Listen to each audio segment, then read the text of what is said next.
अभी चश्मा लेके कुछ। हरे कृष्ण माता जी, मैं कोशिश करता हूँ। हाँ जी बिल्कुल कोशिश कीजिए, पढ़िए। श्रीमद् भगवत गीता यथारूप, अध्याय 3, कर्मयोग, श्लोक संख्या 16। ये यही है ना, एवं परिवर्तितम हाँ जी चक्रम यही है पढ़िए। नानुवर्तयत ही यही अघारु इंद्रियाणाम मोघम पार्थ जीवति। हरे कृष्णा माता जी, नमस्ते जी प्रणाम। हरे थोड़ा कृष्ण। रसोई में लग रही थी ना। कोई बात नहीं माता जी।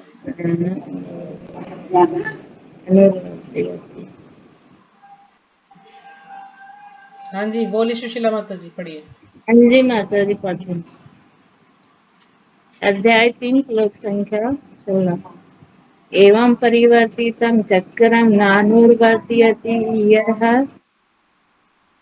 अधायुरिन्द्रियो यारामो मोघम पार्थम स जीवितम। हरे कृष्णा माता जी। हाँ जी हरे कृष्णा। और कोई हाँ। गीता माता जी पढ़िए। एवं परिवर्तितं चक्रं नानुवर्तीति वर्तयति है यः तथा यूर्नेन्द्रिया रामो मोघम पार्थ स जीविति।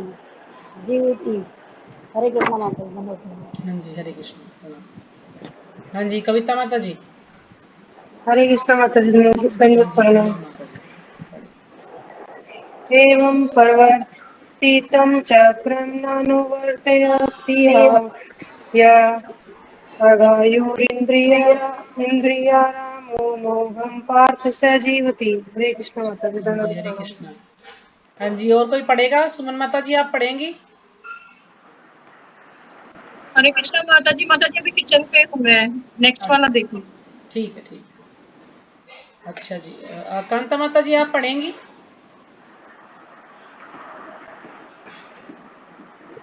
हरे कृष्ण माता जी, मैंने पढ़ दिया।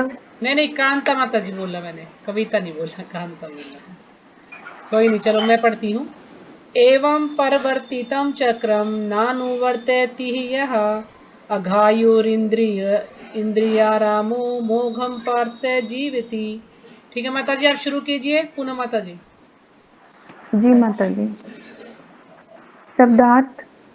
एवं इस प्रकार परिवर्तितम वेदों द्वारा स्थापित चक्रम चक्र न ही अनुवर्तियति ग्रहण करता ही इस जीवन में यह जो अघ आयु पाप पूर्ण जीवन है जिसका इंद्रिय आराम इंद्रिय शक्त मोहगम वृथा पार्थ हे पार्थ पुत्र अर्जुन सह वह जीवित रहता है।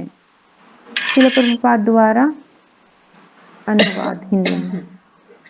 हे प्रिय अर्जुन, जो मनुष्य जीवन में इस प्रकार वेदों द्वारा स्थापित यज्ञ चक्र का पालन नहीं करता वह निश्चय ही पाप में जीवन व्यतीत करता है। ऐसा व्यक्ति केवल इंद्रियों की तुष्टि के लिए व्यर्थ ही जीवित रहता है। इसमें हे प्रिय भगवान अर्जुन से बता रहे हैं कि जो जीवन में इन वेदों वेदों जो पीछे पिछले वाले श्लोक में आया था, वेदों के बारे में बताया था 15वें श्लोक में कि हमारे 4 तरह के वेद हैं जो ब्रह्मा ने हमें दिए थे। तो उनको ये बोल रहे हैं कि भगवान जी जो इनको नहीं करता, यज्ञ चक्र को पालन नहीं करता, जो इनको अपने जीवन में नहीं उतारता, उनका जीवन पाप में जीवन व्यतीत होता है। ऐसे व्यक्ति केवल इंद्रिय तृष्टि के लिए ही व्यर्थ ही जीवित रहता है। ऐसा व्यक्ति जन्म मृत्यु के चक्र का पालन तो जरूर इंद्रियों के जीव वे तो ऐसा मतलब इनका अगर जो इन यज्ञ चक्र का पालन नहीं करता उनका जीवन व्यर्थ ही है। जैसे कुत्ते बिल्लियों का होता है, बस वे खाली अपनी इंद्र तृप्ति के लिए तुष्टि के लिए ही कार्य करते हैं, कोई यज्ञ चक्र मतलब ये नहीं अपनाते तो उनका जीवन बेकार है। चाहे वो जिए या मरे उससे उनको कोई मतलब किसी को कोई फर्क नहीं पड़ने वाला। शिला प्रभुपाद द्वारा तात्पर्य। इस श्लोक में भगवान ने कठोर परिश्रम करो और इंद्रिय तृप्ति का आनंद लो। इस सांसारिक विचारधारा का तिरस्कार किया है। इस श्लोक में भगवान बोल रहे हैं कि कठोर परिश्रम करो और इंद्रियों का आनंद लो। जैसे कि हम भौतिक जगत में भी देखते हैं, स्कूल कॉलेज में भी हमें कहा जाता है पढ़ने के लिए, या किसी भी चीज की हम तैयारी करते हैं उसमें बोलते हैं कि कठिन परिश्रम करो, तुम कामयाब तभी होगे, तुम कठिन परिश्रम करोगे तभी, और तभी तुम्हें इंद्र तृप्ति होगी। अगर तुम पढ़ लिख के कामयाब बनोगे, कठिन परिश्रम करोगे, कुछ भी बिजनेस करोगे तो तुम्हें तभी इंद्र तृप्ति होगी, तब तुम कठिन परिश्रम करोगे। तो इसका मतलब संसार की विचारधारा भी तिरस्कार किया है श्रील प्रभुपाद ने। अतः जो लोग इस संसार में भोग करना चाहते हैं उन्हें उपयुक्त यज्ञ चक्र का अनुसरण करना परम आवश्यक है। जो लोग इंद्र तृप्ति के लिए भोग करना चाहते हैं, भगवान की सेवा नहीं करके अपने इंद्र तृप्ति के लिए जो भी कुछ सुख सुविधा चाहते हैं, उन्हें तो ये जरूरी यज्ञ चक्र का अनुसरण जरूर करना चाहिए। उनके लिए तो बिल्कुल अनिवार्य है ये। जो ऐसे विधि विधानों का पालन नहीं करता, अधिक का अधिक तिरस्कृत होने के कारण उसका जीवन अत्यंत संकट में रहता है। जो इन चीजों का पालन नहीं करता, यज्ञ चक्र का जी हमारे जीवन में है, ये भौतिक जगत के जो सुख सुविधाओं के लिए खाली वो करते रहते हैं, और भक्ति के लिए, भगवान के लिए जो थोड़ा बहुत विधि पालन का, भगवान की सेवा करने का, इनका कोई भी जो अपने जीवन में इनका कोई पालन नहीं करता, उनका जीवन संकट में ही रहता है। प्राकृतिक के नियमानुसार यह मानव शरीर विशेष रूप से आत्म साक्षात्कार के लिए मिला है, जिसे कर्म योग, ज्ञान योग या भक्ति योग में से किसी की कोई आवश्यकता नहीं रहती, क्योंकि ये पाप पुण्य से परे होते हैं। प्रकृति के नियमों के अनुसार मानव शरीर को मतलब प्रकृति ने हमें मानव शरीर इसलिए दिया है कि हम आत्मा के बारे में जाने। जो जैसे कर्म योग, ज्ञान योग और भक्ति योग से हम, इस विधि से हम भगवान को जान सकते हैं, आत्मा के बारे में जान सकते हैं। और भक्ति योग तो सबसे आसान विधि है, और जिन योगियों के लिए यज्ञ संपन्न करने की कोई आवश्यकता नहीं रहती, क्योंकि ये पाप पुण्य से परे होते हैं। किंतु जो लोग इंद्रिय तृप्ति में जुटे हुए हैं, उन्हें पूर्ण वक्त यज्ञ चक्र के द्वारा शुद्धिकरण की आवश्यकता रहती है। योगियों को तो इन चीजों की जरूरत नहीं है रहती कि कर्म योग, ध्यान योग या भक्ति योग करने की, क्योंकि वो तो इन चीजों से ऊपर हैं। जो भौतिक जगत के लोग हैं, उनको ये करने की आवश्यकता होती है पुण्य कर्म करने के लिए, जैसे किसी की मदद करना, सेवा करना। जैसे पुण्य में कई चीजें आती हैं, पैसों के द्वारा सेवा की जाती है, या अस्पताल वगैरह खुलवाते हैं, ये उसमें आते हैं। तो जो लोग इंद्र तृप्ति में जुटे होते हैं, उनको तो ये जरूर करने की आवश्यकता है आत्मा के पर, लेकिन हमें शरीर तो आत्मा के विषय में जानने के लिए ही मिला है। कर्म के अनेक भेद होते हैं। जो लोग कृष्ण भावना भावित नहीं है, वे निश्चय ही विषय प्राण होते हैं। जो कृष्ण भगवान से नहीं जुड़े होते, उसमें यही जो वो भी कृष्ण भावना से नहीं, जो लोग कृष्ण भावना भावित नहीं होते, वे निश्चय ही विषय प्राण होते हैं। वो तो इंद्रिय भोग के लिए होते जो कृष्ण भावना भावित नहीं होते। अतः उन्हें पुण्य कर्म करने की आवश्यकता होती है। यज्ञ पद्धति इस प्रकार सुनियोजित है कि विषयों में मुक्त लोग विषयों के फल में फंसे बिना अपनी इच्छा की पूर्ति कर सकते हैं। जो भौतिक जगत के लोग हैं, वो कुछ ना कुछ तो मतलब ऐसे अपनी प्रसिद्धि कुछ करना चाहेंगे, और वो इसमें कर्म योग में फंसेंगे। लेकिन इससे बचने का भी उपाय बताया गया है कि ये यज्ञ चक्र कर सकते हैं हम। जैसे भगवान का ये देवी देवताओं का यज्ञ करके हम ये जो प्रसिद्धि वगैरह है, धन है, ये हम पा सकते हैं। इनसे देवता भी यज्ञ से देवता भी प्रसन्न होते हैं, ना कि हम जैसे कोई इसमें प्रभुपाद ने एक स्टोरी बताई थी कि एक कोई फैक्ट्री लगाना चाह रहा था, लेकिन जो फैक्ट्री लगा के उसने जो प्रसिद्धि पाई, जो उसने कर्म फल बनाए, वो वैसे देवता को यज्ञ करके भी ये प्रसिद्धि पा सकता था, धन वगैरह पा सकता था कि देवता प्रसन्न हो जाते और उसको ये सब दे सकते थे। इच्छाओं की पूर्ति कर संसार की ये संपन्नता हमारे प्रयासों पर नहीं अपितु परमेश्वर की पृष्ठभूमि योजना पर निर्भर है। जो हम ये सफलता की बातें सोचते हैं कि हमने ये कर लिया, हमने वो कर लिया, ये हमारे हाथ में नहीं है। ये तो सब भगवान परमेश्वर की योजना के मुताबिक ही होता है। जैसे देवता संपादित करते हैं, अतः वेदों में वर्णित देवताओं को लक्षित करके यह किए जाते हैं। अप्रत्यक्ष रूप से यह कृष्ण भावनामृत का ही अभ्यास रहता है, क्योंकि जब कोई इन यज्ञों में दक्षता प्राप्त करता है तो वह अवश्य ही कृष्ण भावना भावित हो जाता है। जैसे हम देवताओं की पूजा करते हैं, उनके द्वारा यज्ञ करते हैं, उनको लक्ष्य मानकर, पर ये अप्रत्यक्ष रूप से भगवान के पास ही जाते हैं। जैसे हम देवता के भी यज्ञ पूजा कुछ पाठ करते हैं, तो वो भी भगवान, क्योंकि देवता भगवान को पहले अर्पण करते हैं फिर खुद लेते हैं। ये अप्रत्यक्ष रूप से, मतलब हम उनकी सेवा ना, मतलब ना करते हुए भी हम फिर भी भगवान की सेवा करते हैं, और ये कृष्ण भावना की तरफ जाने वाला अभ्यास है हमारा। क्योंकि जब कोई इन यज्ञों में दक्षता प्राप्त कर लेता है तो वह अवश्य ही कृष्ण भावना भावित हो जाता है। किंतु यदि इससे ऐसे यज्ञ करने में कोई कृष्ण भावना भावित नहीं हो पाता तो इसे कोरी आचार संहिता समझना चाहिए। अतः मनुष्य को चाहिए कि आचार संहिता तक ही अपनी प्रगति को सीमित न करे, अपितु उसे पार कर कर कृष्ण भावना भावित को प्राप्त हो। अभी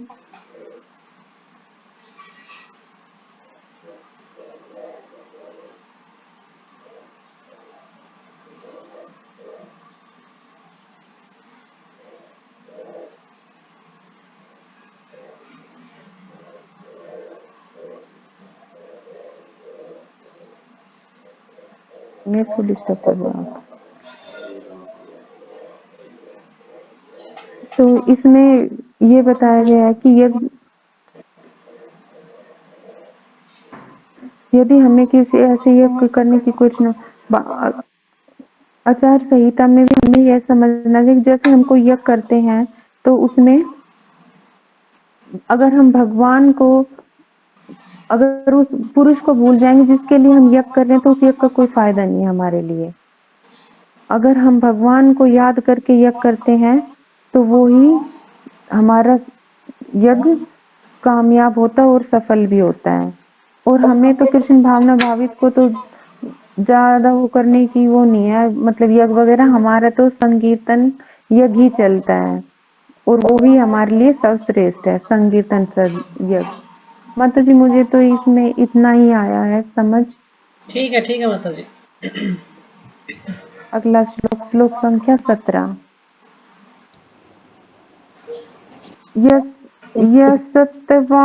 यस्तवात्मारतीरे वे यशादात्म तृप्तश्च मानव आत्मन्यवेयं च संतुष्टस्य कार्यं न विद्यते। हरे कृष्णा माता जी। जी हरे कृष्णा। जो भी श्लोक का पढ़ना चाहे पढ़ सकते हैं। हरे कृष्णा माता जी, दंडवत प्रणाम। श्रीमद् भगवत गीता अध्याय 3 कर्म योग श्लोक संख्या 17। हाँ जी 17। यस्ता आत्मरति एव स्याध्यात्म तृप्तश्च मानव आत्मन्येव च संतुष्टस्तस्य कार्येन विद्यते। हरे कृष्णा माता जी, दंडवत जी प्रणाम, हरे सभी कृष्णा। भक्तों को दंडवत प्रणाम। हरे और कृष्ण कोई माता। पढ़ना चाहे? यस्तवात्मारतिरेव सदात्मा तस्य मानव आत्मनोः च संतुष्टस्ते तस्य कार्येन विद्यते। हरे कृष्ण माता। हरे कृष्णा माता जी प्रणाम। जी हरे कृष्णा प्रणाम। हरे कृष्णा माता जी दंडवत श्रीमद् प्रणाम। भागवत गीता अध्याय 3 श्लोक संख्या 17। की यस्य तावत् मरेति मतिरेव रस्यादात् मत्र मत्र च मानवा आत्मन् एव च सन्तुष्टि तस्य यस्य कार्येन विद्यते। हरे कृष्णा। हरे कृष्णा। हाँ जी कांता माता जी आप पढ़िए आप श्लोक। हरे कृष्णा माता जी प्रणाम। हाँ जी प्रणाम माता जी। श्रीमद् भागवत गीता अध्याय 3 श्लोक संख्या 17 का अनुवाद। यतो आत्मरति आरस सयात आत्म पर पते च मानव आत्म में आवे च संकेत तस्य कार्य कार्यं न विदधते। हरे कृष्ण। हाँ जी हरे कृष्णा। हरे कृष्ण माता जी। यस्तव यस्तव आत्मरतिरेव तयादात्मं तृप्तस्य च मानवः आत्मन्येव च संतुष्टस्तस्य कार्यं न विद्यते। हरे कृष्ण माता जी। हाँ जी हरे कृष्णा। पढ़िए। हरे कृष्ण माता जी, दंडवत प्रणाम। हाँ माता जी। यस्य त्वात्मर्तिरेव स्यादात्म तृप्तश्च मानवः आत्मन्येव च सन्तुष्टस्तस्य कार्यं न विद्यते। हरे कृष्ण माता जी, दंडवत प्रणाम। हरे कृष्ण माता जी हाँ दंडवत जी हरे प्रणाम। कृष्णा प्रणाम माता जी पढ़िए। यस्तात्मरतिरेव स्यादात्मतृप्तश्च मानवा आत्मनेव च सन्तुष्टस्तस्य कार्यं न विद्यते। हरे कृष्ण माता जी दंडवत प्रणाम। कृष्णा। हाँ जी और कोई पढ़ेगा? हो गया सबका? ठीक है। यस्त्वातं रतिरेव सयादातं तृप्तश्च मानवः आत्मनेव च संतुष्टः सतस्य कार्येन विद्यते। ठीक है माता जी। पढ़िए। जी माता जी। हरे कृष्ण माता जी। शब्दार्थ। ये जो तुम लेकिन आत्मरति आत्मा में ही आनंद लेते हुए एवं निश्चय ही शयात रहता है, आत्म तृप्त स्वयं प्रकाशित च तथा मानव मनुष्य आत्मनि अपने में एव केवल च तथा संतुष्ट पूर्णतः संतुष्ट तस्य उसका कार्यम कर्तव्य न ही विद्यते रहता है। शिल प्रभुपाद द्वारा अनुवाद। किंतु जो व्यक्ति आत्मा में ही आनंद लेता है इसका जिस जिसका तथा जिसका जीवन आत्म साक्षात युक्त है और जो अपने में ही पूर्णतः संतुष्ट रहता है उनके लिए कुछ कारणीय कर्तव्य नहीं रहता। माता जी इसका तो मुझे मतलब ये तो अनुवाद तो बिल्कुल भी नहीं आया, पर थोड़ा कोशिश करती हूँ। बिल्कुल अलग है, हटके ये वाला श्लोक। हाँ अभी कोई तक नहीं। तो भगवान जी। आप जितना समझ आए उतना समझाने का प्रयास कीजिए, जी बाकी जो माता जी। कुछ कमी होगी मैं बता दूंगी। पीछे के श्लोक में तो भगवान जी बता रहे थे कि यज्ञ करो, कर्म करो, यज्ञ करो, लेकिन इस वाले श्लोक में भगवान जी बोल रहे हैं कि तुम कुछ भी मत करो, अपने नियत कर्म भी करने की तुम्हें कोई जरूरत नहीं है। तो ये दूसरा शुरू हो गया इसमें अब इनका भगवान जी का। तो इसमें ये बोला है कि तुम अब मतलब ये है कि अपने में ही आनंद ले रहे हो, अपने में ही संतुष्ट हो आत्मा में। जैसे अब कोई किसी से कहेंगे कि भाई हम तो अपने में ही खुश हैं, तो कोई वो ऐसे कोई मानेगा कोई ना कि अपने में कैसे खुश हो। तो ऐसे ही अपने में कैसे आनंद ले, जो व्यक्ति आत्मा में ही आनंद लेता है और जिसका जीवन आत्म साक्षात्कार है युक्त है और आत्मा के बारे में जानने, आत्मा के लिए युक्त है, वह अपने में ही पूर्णतः संतुष्ट है और वह अपने में ही खुश है और उसे कुछ भी कर्तव्य करना नहीं होता, करण कानी यानी कर्तव्य नहीं करना होता। शिला प्रभुपाद द्वारा तात्पर्य, जो व्यक्ति पूर्णतः कृष्ण भावना भावित है और अपने कृष्ण भावना अमृत के कार्यों में पूर्णतः संतुष्ट रहता है, उसे कुछ भी कर्म नहीं करना होता। जो संपूर्ण रूप से भगवान पर आश्रित है और भगवान के लिए ही कार्य करता है, भगवान की सेवा, भगवान से प्रेम, अपने भगवान कृष्ण के लिए जो भी कार्य करता है अर्थात भक्ति में कार्य है और उसी से वो संतुष्ट रहता है, तो उसे कुछ भी नियत कर्म करने की आवश्यकता नहीं होती। कृष्ण भावना भावित होने का कारण उसके हृदय का सारा मैल तुरंत धुल जाता है, जो हजारों हजार युगों के संपन्न करने पर भी संभव हो पाता है। इस प्रकार चेतना के शुद्ध होने से मनुष्य परमेश्वर के साथ अपने संबंध के प्रति पूर्णतः आश्वस्त हो जाता है। भगवत कृपा से उसका कार्य स्वयं प्रकाशित हो जाता है, अतः वैदिक आदेशों के प्रति उनका कर्तव्य निशेष हो जाता है। ऐसा कृष्ण भावना भावित व्यक्ति कभी भी भौतिक कार्यों में रुचि नहीं लेता और न ही उसे सुरा सुंदरी तथा अन्य प्रलोभनों में कोई आनंद मिलता है। जो कृष्ण भावना भावित होते हैं, जो भगवान की सेवा करते हैं, भक्ति में सेवा में लगे होते हैं, उनके हृदय का मैल आप ही स्वस्थ हो जाता है, क्योंकि जैसे जैसे हम भगवान की सेवा करेंगे, भगवान का कोई भी कार्य करेंगे, तो हमारा हृदय अंदर से स्वच्छ साफ हो जाता है। और ये भगवान की सेवा करने से ही होगा। जैसे हम हजार कितने भी यज्ञ करें, कितने भी कुछ करें, उनसे इतना नहीं होगा जितना हम भगवान की सेवा से, मार्जन करने से, सफाई से, भगवान की कोई भी भक्ति में सेवा जोड़ने से होता है, वो यज्ञ वगैरह से नहीं होगा।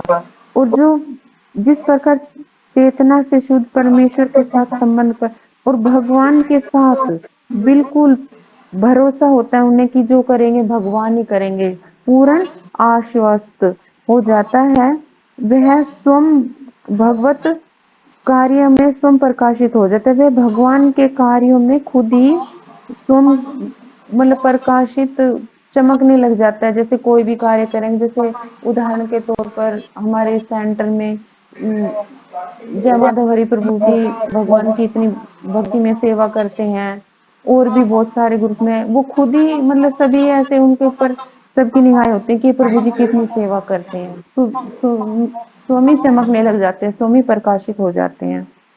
अतः वैदिक आदेशों के प्रति उनका कर्तव्य निषेध होता है और वो कृष्ण भावना भावित व्यक्ति किसी भी कार्य में, ऐसे भौतिक कार्य में रुचि नहीं लेता कि कभी मतलब ऐसे इलेक्शन हो रहे हैं या कुछ वैसे शादी ब्याह या किसी भी कार्य में इतनी रुचि नहीं लेता, लेकिन वो जाता है फिर भी मतलब इतनी रुचि नहीं लेता, और उसके ना उसकी रुचि किसी सुंदर स्त्री में या कोई भी किसी चीज का प्रलोभन देंगे, उसको लालच देंगे कि भाई ऐसा करेंगे तो ऐसा हो जाएगा, लेकिन उसको आनंद सिर्फ भक्ति में ही मिलता है।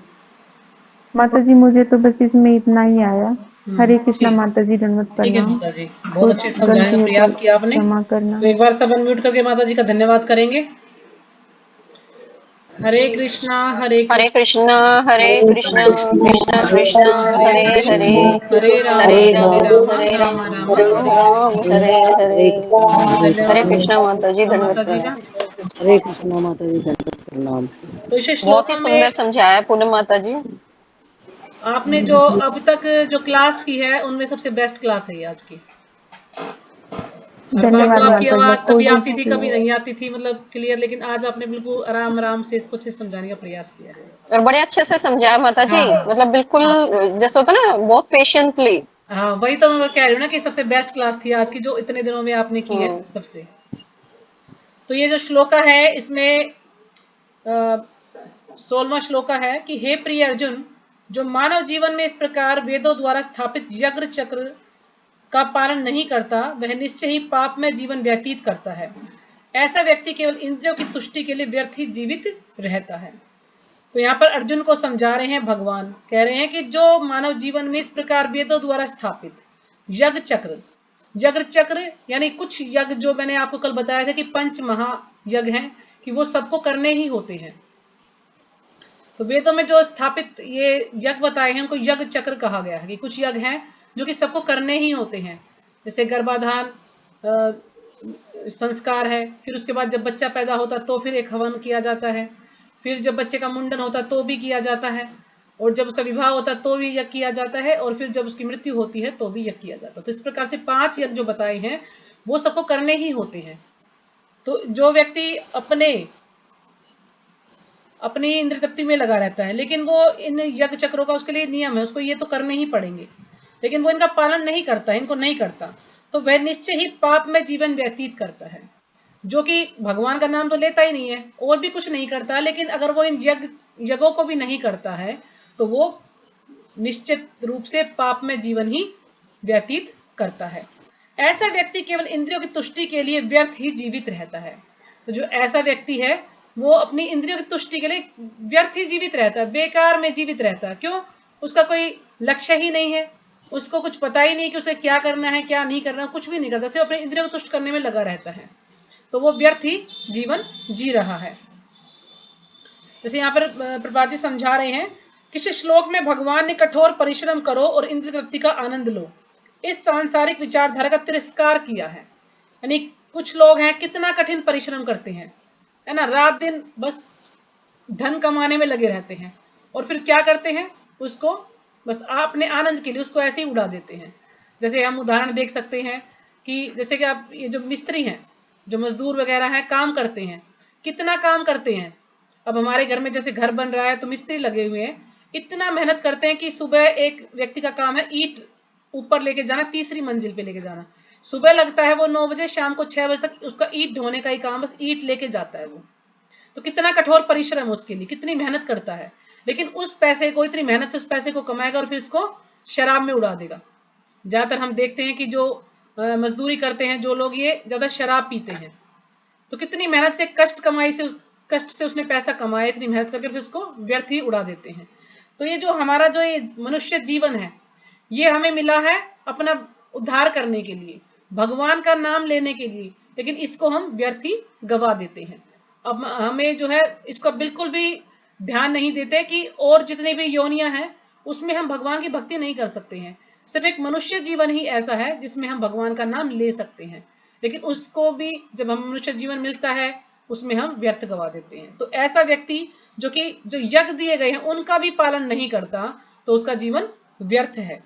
तो इसलिए प्रभुपाद जी ने इस सांसारिक विचारधारा का तिरस्कार किया है कि कुछ लोग कहते हैं बस हम अपनी इंद्रिय तृप्ति को तुष्ट करने के लिए पैसा कमा रहे हैं, तो यानी ये बेकार है, इसलिए प्रभुपाद जी ने इसका तिरस्कार किया है।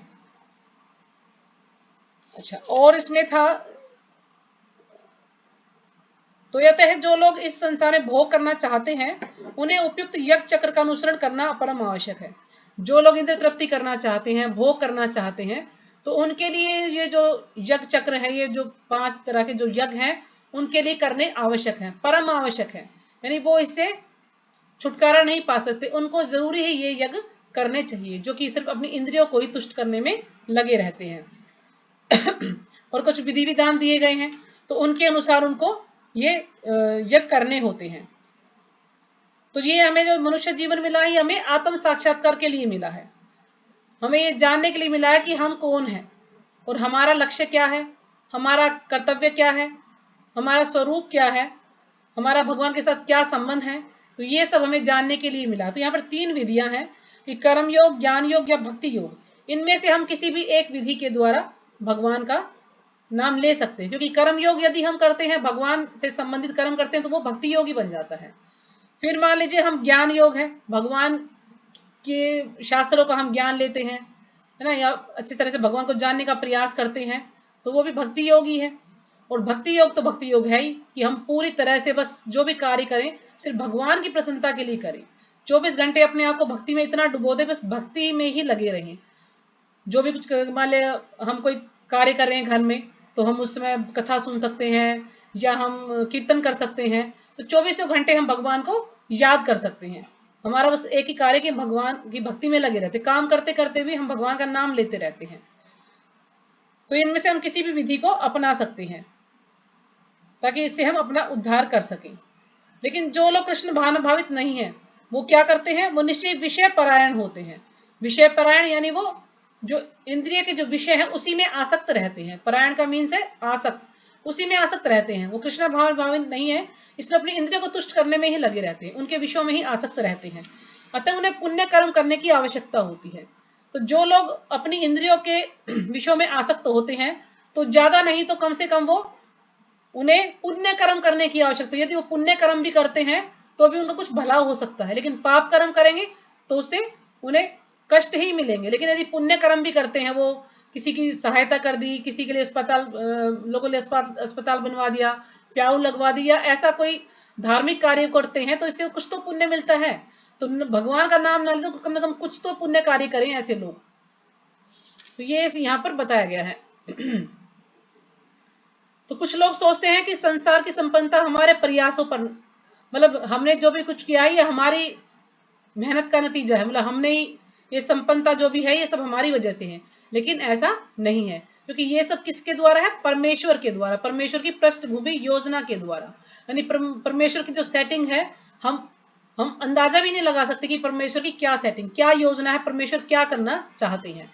तो ये सब भगवान के द्वारा ही होता है। और जिसे देवता संपादित करते हैं, देवता संपादित करने का मतलब कि देवता ही उसको पूरा करते हैं, उसको एडिट करते हैं, जैसे उसको ठीक करके और उसको सही करते हैं। तो इस प्रकार से जो ये जो पूरा कार्य है सब देवताओं के द्वारा ही पूरा किया जाता है। और फिर इसमें जैसे एक बताया कि आचार संहिता, कि किंतु यदि ऐसे यज्ञ करने से कोई कृष्ण भावनाभावित नहीं हो पाता तो इसे कोरी आचार संहिता समझना चाहिए। यानी जो यज्ञ बताए गए हैं, अगर कोई इनको यज्ञों को नहीं करता है, यज्ञ करने से भी वो कृष्ण भावनाभावित नहीं हो पाता है, तो एक कोरी आचार संहिता, यानी कोरी एक आचार संहिता यानी कुछ नियम, कुछ मतलब बेकार के खाली नियम है कि वो उनका अच्छे से पालन नहीं कर पाता। यदि कृष्ण भावनाभावित नहीं हो पाता था, खाली वो बेकार ही, मतलब उसके लिए वो अच्छे से उनका पालन नहीं करता। जैसे कि लिखित दस्तावेज, इसमें उदाहरण उसमें दिया था गूगल पे, इसका अर्थ लिखित दस्तावेज यानी कुछ नियम हमें दिए गए, उनका अच्छे से कृष्ण भावनाभावित नहीं हो पाता, तो एक कोरी आचार संहिता है, यानी बिल्कुल कोरा है, उसके लिए व्यर्थ है।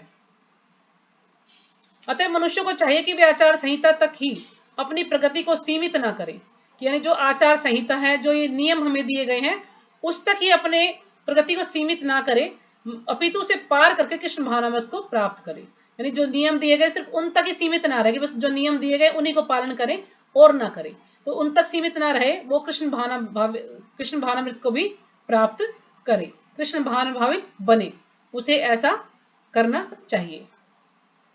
तो यानी इसके लिए है जो लोग कुछ भी नहीं करते हैं, भगवान का नाम नहीं लेते, तो ऐसे लोगों को यज्ञ करने के लिए कहा गया कि वो कम से कम कुछ 5 यज्ञ तो करें, या कुछ ऐसे पुण्य कार्य तो करें ताकि उनसे कुछ तो उनका भला मिले। कुछ देवी देवता की भक्ति करेंगे तो भी कुछ ना कुछ उनका भला ही होगा।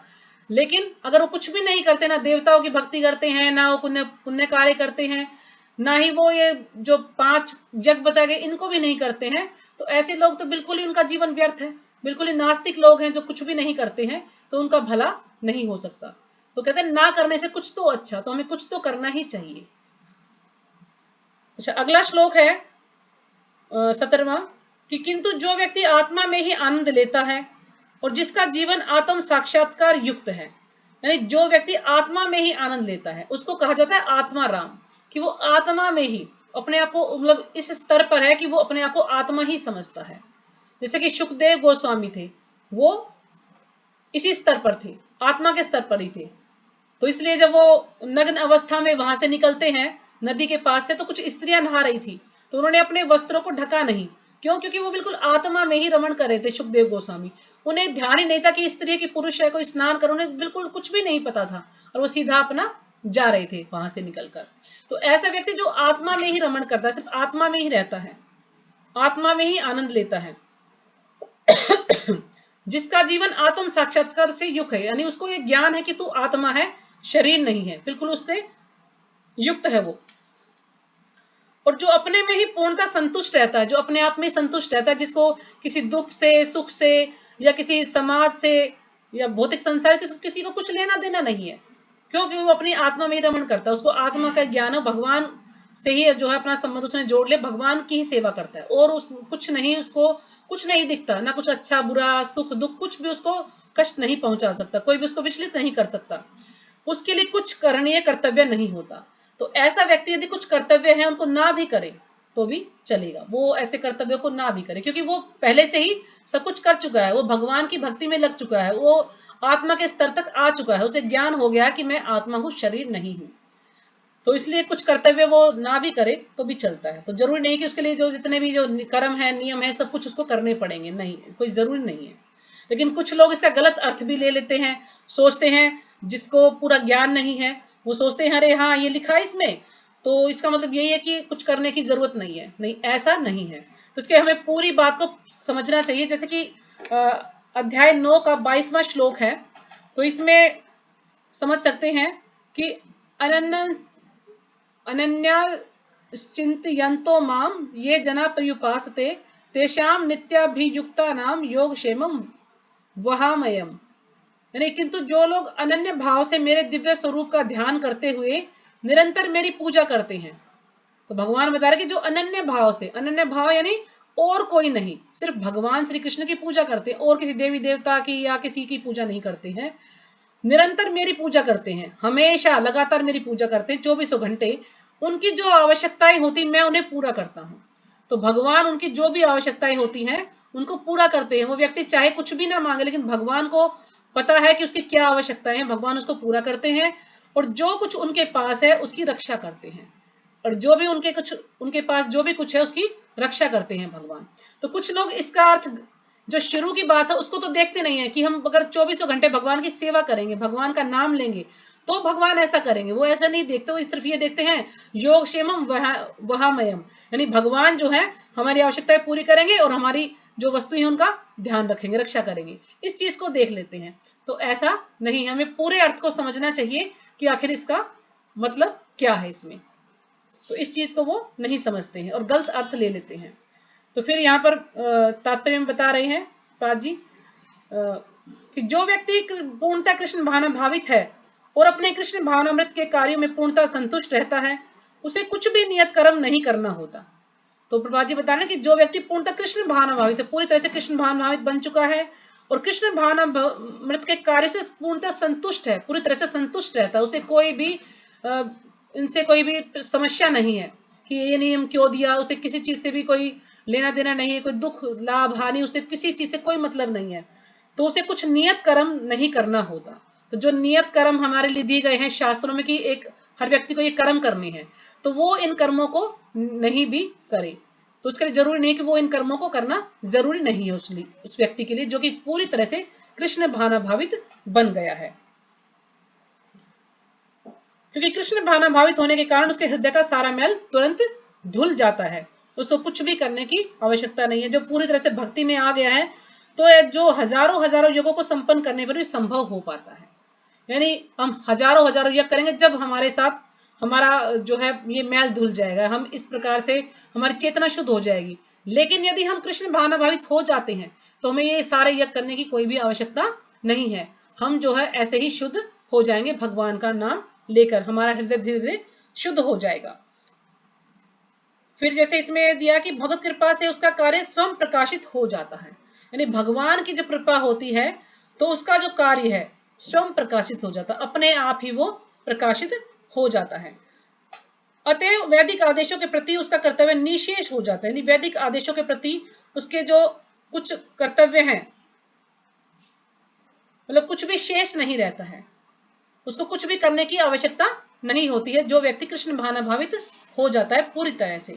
तो जैसे इसमें जो प्रभु जी है वो उदाहरण देते जयपताका स्वामी महाराज का, कि जो जयपताका स्वामी महाराज है वो कितना उनके साथ लकवा भी उनको मार गया, कैंसर भी उनको हुआ, और उनका जो ये क्या बोलते हैं, उनके कई तरह के ऑपरेशन हुए, लीवर भी उनका ट्रांसप्लांट हुआ, और फिर भी वो भक्ति में रत है।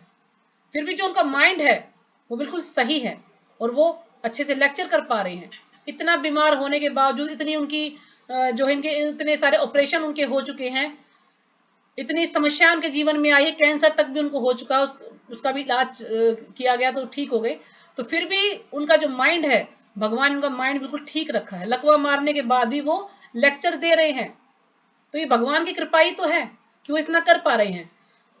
तो वो बता रहे थे कि उन्होंने किसी बहुत बड़े ज्योतिष से उनसे उनकी कुंडली दिखाई कि जन्म पत्री की आप देख के बताइए कि इनकी इस व्यक्ति का कैसा क्या जीवन है। तो वो बता रहे हैं कि ये व्यक्ति तो अभी होंगे ही नहीं, ये तो बहुत ही शुद्ध व्यक्ति हैं, भगवान के भक्त हैं, तो ये तो अभी होंगे नहीं इस दुनिया में, और ये जो है इतने सारे गुण हैं इनके अंदर, ये बिल्कुल कृष्ण भावना भावित है। तो फिर वो व्यक्ति बताता है कि वो तो अभी तक जीवित हैं। वो सोचकर बड़ा आश्चर्यचकित होता है, लेकिन फिर वो सोचता है कि हाँ, वास्तव में वो जीवित हो सकते हैं, क्योंकि वो भगवान के शुद्ध भक्त हैं। तो भगवान की कृपा है उन पर कि इतने सारे ऑपरेशन, इतने सारे इलाज, इतने बीमार होने के बावजूद भी वो कृष्ण भक्ति कर पा रहे हैं। तो इसलिए उनका जो जीवन है जयपताका स्वामी महाराज का, बिल्कुल कृष्ण भावना भावित है।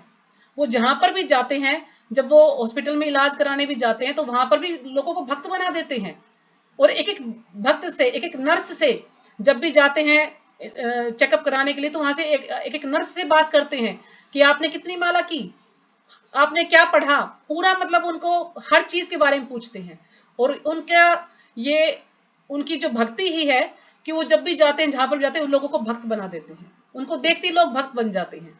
जैसे ही हमारे गुरु महाराज थे गोपाल कृष्ण महाराज, कि वो भी अब कृष्ण भावनाभावित थे, इसलिए वो सोते सोते भी आरती करते थे। और हम क्या करते हैं, हम आरती को सोते हुए आरती करते हैं, है ना। हमारे साथ उल्टा है कि हम कुछ भी करते तो सोते रहते हैं, और आरती जब करते हैं लेकिन सोते रहते हैं। और जो महाराज थे वो नींद में भी आरती कर रहे थे, उनका ध्यान था कि आरती करनी है। तो कितने शुद्ध भक्त थे। तो ऐसे व्यक्ति को कहा जाता है आत्मा राम, यानी बिल्कुल आत्मा में रमण करता है। उसका एक ही लक्ष्य होता है कि भगवान का प्रेम प्राप्त करना। जो भी कुछ कार्य करना सिर्फ भगवान के लिए करना है, मेरा अपना कोई भी इसमें स्वार्थ नहीं है। इसलिए गोपाल कृष्ण महाराज भी जो भी कुछ करते भगवान के लिए, उन्हें कोई कुछ भी धन देता था तो वो उसे अपने ऊपर खर्च नहीं करते थे। वो सोचते कि मैं इसको भगवान की भक्ति में लगाऊं, भगवान के मंदिर बनाने में लगाऊं, भगवान की सेवा में लगाऊं। तो इसलिए वो जब भी भक्त उनके लिए कुछ लाते थे तो मना करते थे, गुस्सा करते थे, तुम मेरे लिए क्यों लेके आ रहे, मुझे कुछ नहीं चाहिए, अगर तुम्हारे पास पैसा है तो मुझे दो, मैं उसको मंदिर बनाने में लगाऊंगा। और यदि हम होते तो हम सोचते कि मेरा घर बन जाए, मेरे बच्चे की नौकरी लग जाए, ये हो जाए, है ना। अगर पैसा आता तो हम सोचते ये तो मेरी मेहनत का पैसा है, मैं इसको दान कैसे कर दूं, मैं इसको दान नहीं कर सकता। लेकिन जो पूरी तरह से कृष्ण महान भावित है, वो सोचते हैं कि जो भी मुझे धन मिला है, तो जितने भी जो भक्त हैं उनको जो भी कुछ मिलता है वो भक्ति में लगाते हैं। जो सचिपति प्रभु हैं, वो उन्हें जो भी किसी के घर भोजन करने के लिए जाते हैं, या कोई भी उनको कथा के लिए बुलाता है, तो कुछ उनको जो भी दान दक्षिणा देता है, अपने ऊपर रिकॉर्ड है, एक पैसा भी खर्च नहीं करते वो। उन्होंने पूरी लिस्ट बना रखी है कि आज मुझे यहाँ से इतना मिला, तो कितने सारे पैसे मुझे मेरे पास इकट्ठे हो गए हैं, और वो मंदिर में दान करते हैं, या जब कथा करते हैं तो प्रसाद में उसको लगाते हैं कि भक्तों के लिए प्रसाद मंगाया, तो उस पैसे को उसमें लगाते हैं। वो कभी भी उसको अपने ऊपर खर्च नहीं करते हैं। तो इसलिए जो भक्त होता है वो ऐसा होता है, यदि उसको वो बिल्कुल पूरी तरह से कृष्ण भावित है, तो कुछ जो नियत कर्म है वो ना भी करे तो भी कोई परेशानी नहीं है। जरूरी नहीं कि उसको एक कर्म करने चाहिए, वो कर्म नहीं करेगा, क्योंकि वो पहले से ही भगवान की भक्ति में लगा हुआ, तो उसको ये यज्ञ वज्ञ करने की या अनुष्ठान करने की कोई भी आवश्यकता नहीं होती है।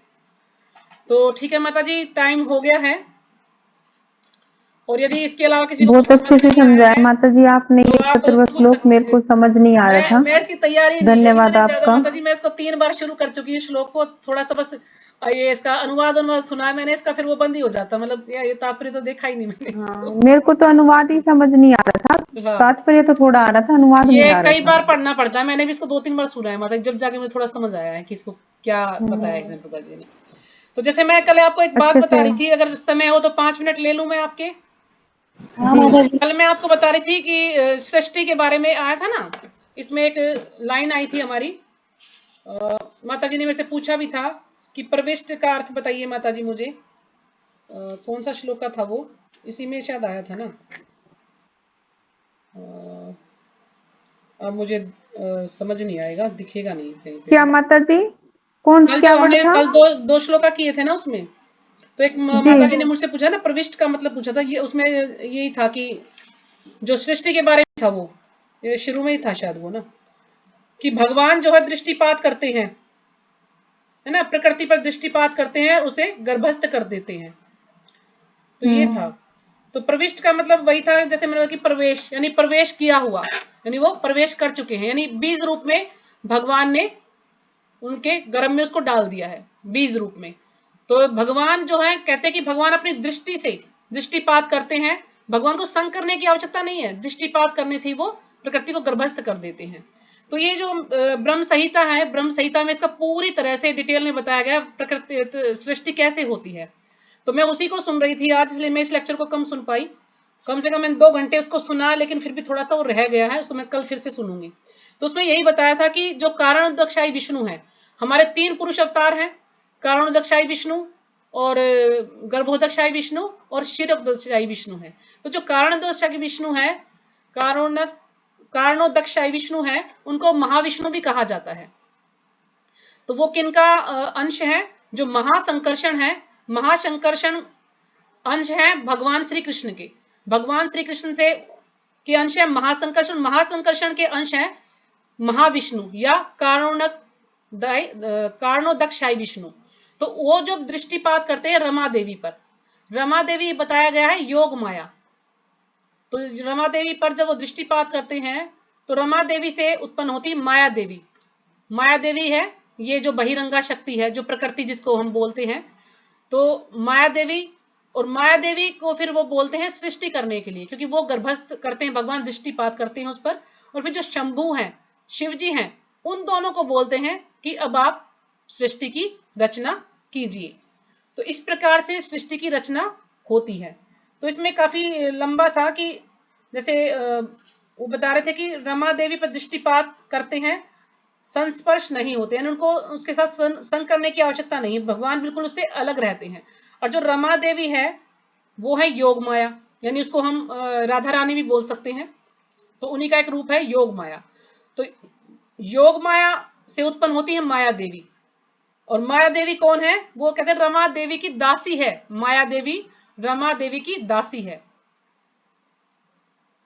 और वो जो है शंभू के साथ संग करके उससे जो है सृष्टि की रचना करते हैं। और जो शंभू है, शंभू कैसे उत्पन्न होते हैं? जो कारणोदकशाई विष्णु है, जब वो दृष्टिपात करते हैं, जो का जो प्रकाश है उससे शंभू उत्पन्न होते हैं। इस प्रकार से उन्होंने बताया इसमें। और फिर वो मिलके उनको भगवान आज्ञा देते हैं कि अब आप सृष्टि की रचना कीजिए। तो फिर वो सृष्टि की रचना करती है। तो ऐसा है इसमें बताया गया है। तो बाकी आपको मैं शिव जी का भी जन्म कैसे होता है बिल्कुल और डिटेल में कल उसको पूरा सुन के फिर मैं आपको बताऊंगी इसमें, ठीक है। मेरा वो थोड़ा लेक्चर रह गया, पूरा सुन नहीं पाई मैं उसको। तो इस प्रकार से बता रहे थे। और जैसे हम ब्रह्मा जी का सोचते हैं ना कि, तो ये बता कि जो ब्रह्मा जी हैं वो इस ब्रह्मांड की रचना करते हैं, लेकिन जो पूरे इतने सारे ब्रह्मांड हैं सबकी जो सृष्टि है वो कौन करता है? शंभू और ये माया देवी, इनको भार सौंपा गया कि सारी सृष्टि की रचना यही करते हैं। जो ब्रह्मा जी हैं वो सिर्फ एक ब्रह्मांड की रचना करते हैं। इस प्रकार से बताया है उसमें। और अच्छे से सुन के हो तो मैं कल आपको और अच्छे से डिटेल बताऊं। तो कल तो माता जी क्लास नहीं हो पाएगी,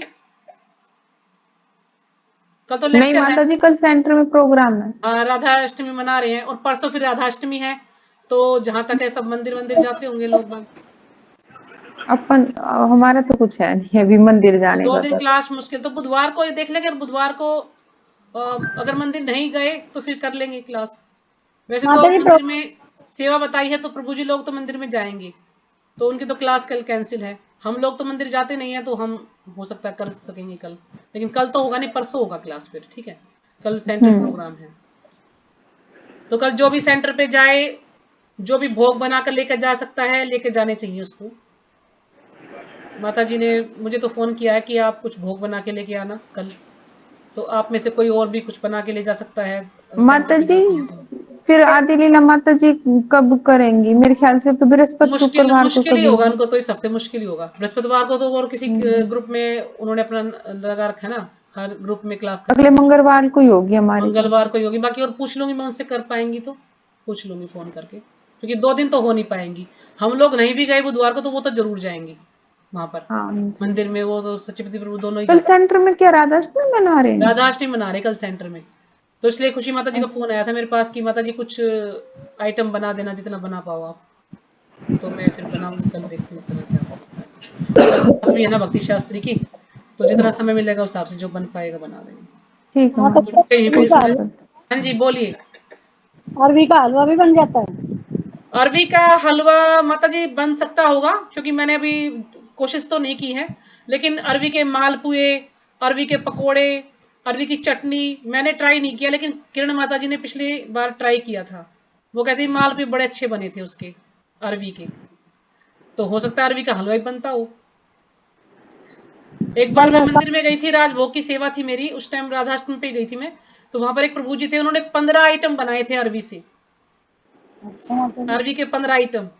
अब ये तो मुझे नहीं पता क्या क्या बनाए थे, लेकिन वो बता रहे थे कि मैं 15 आइटम बनाऊंगा अरबी की, आज राधाष्टमी है।